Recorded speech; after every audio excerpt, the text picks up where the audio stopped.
What makes the valve spring beefy? Well, usually when you see valve springs, they'll say they're good for X amount of lift. Like these valve springs from S&S, they're for 0.610 lift of a cam. What can happen if you don't have a strong enough valve spring on there is we'll get what we call valve float.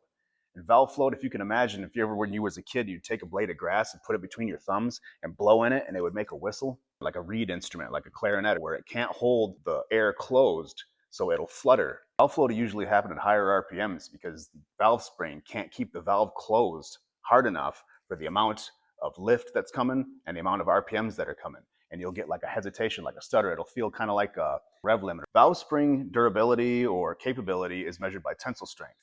Tensile strength is measured in PSI or newtons per millimeter. It's like a rubber band. Imagine if you have a rubber band and you stretch it. It returns back to its normal shape. It has memory. It stays there, the original size of the rubber band. But if you stretch it too far, that rubber band won't hold its shape anymore. That's called the yield point.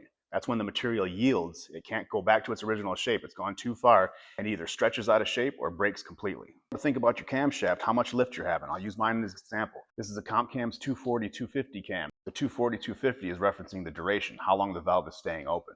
So 240 on the intake, 250 on the exhaust. Why is it more on the exhaust? Because the exhaust is hotter. It's an air-cooled engine. So we need a lot of time to let all those gases out, get that valve closed, come in for another breath on the intake stroke.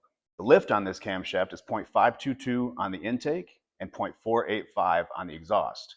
Why is it less on the exhaust? Because as your valve comes down and your piston comes up, that space in between there, valve to piston clearance, if it's the exhaust side, it's going to get hotter. So when those metals expand, we don't want that valve smacking that piston when it comes up.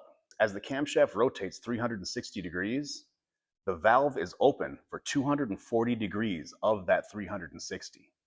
So you think half of it is 180. So 240, 250 is a whole lot of time for that valve to be open in the 360 degree circle of the rotation that the engine makes.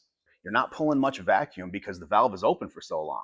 That lower RPMs runs like shit and it won't run good until about 2,000-3,000 RPMs depending on how wild you get with your duration. That's what gives us the heavy lop too when you hear an engine idle. You need to rev it up. The more you rev it up, the valve spring is able to hold that valve closed because it's heavier, because it's stronger, the more vacuum signal you're going to pull. So that's the really tricky part with running some of these big cams. You got to remember, some of the old motorcycles, the valve springs were visible on the outside of the engine. I mean, what does it take to pull the gas tank off, pull the rocker box off, and look and see what happens? So it's interesting to consider the history of motorcycles, of engines, things that the guys before us did and developed and came up with, like Burt Monroe made his own pistons, heat treated his own pistons, come up with his own aerodynamics. These are just kind of things that we have in us. And when you hear somebody else articulate it, it's just fun to talk about it, fun to share it, and it's fun to go out and rip these things and see what they do and come up with new and inventive ways to make them do what we want them to do. And as far as the money part, I mean, you got to pay to play. If you don't got the money, sit down and shut the fuck up and go home.